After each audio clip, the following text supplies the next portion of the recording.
இது சார்ந்த கருத்தை நம்மோடு பகிர்வதற்காக திமுகவிலிருந்து திரு சரவணன் இணைப்பில் இருக்கிறார். அவரோடு பேசலாம்.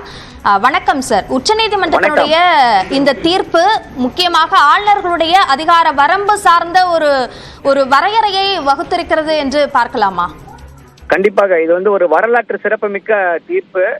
இனிமே எந்த ஒன்றிய அரசும் ஆளுநர்களை வைத்து மாநில அரசுகளை கட்டுப்படுத்த முடியாது, கட்டுப்படுத்தக்கூடாது.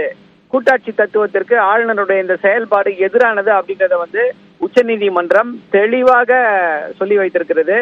அதே மாதிரி அந்த பாக்கெட் வீட்டோ நீங்க போடுங்க, நான் இதை ஊறுகாய் போடுறேன் அப்படின்லாம் இனிமே சொல்ல முடியாது என்பதை தெளிவாக சொல்லியிருக்கு.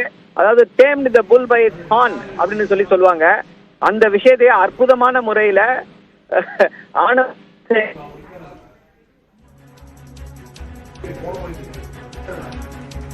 செயல்பட்டுக் கொண்டிருந்த ஆளுநருக்கு இது ஒரு மிகப்பெரிய அவமானம். ஆளுநர் ராஜினாமா செய்வாரா மாட்டாரா என்பதை பொறுத்திருந்து பார்க்க வேண்டும். ஒரு டீசன்ட் ஹியூமன் பீயிங் அப்படின்னா கண்டிப்பா ராஜினாமா பண்ணிட்டு போயிடுவாங்க. இப்படி இல்லீகல் செய்தது தவறு, சட்ட இது தெரியலையான்னு சொல்லியிருக்கும் பொழுது ராஜினாமா செய்துவிட்டு சென்று விடுவார்கள். இவர் இன்னும் பதவியிலே ஒட்டி கொண்டிருப்பாரா இல்ல ராஜினாமா செய்து விடுவாரா என்பதை பொறுத்திருந்து பார்க்க வேண்டும்.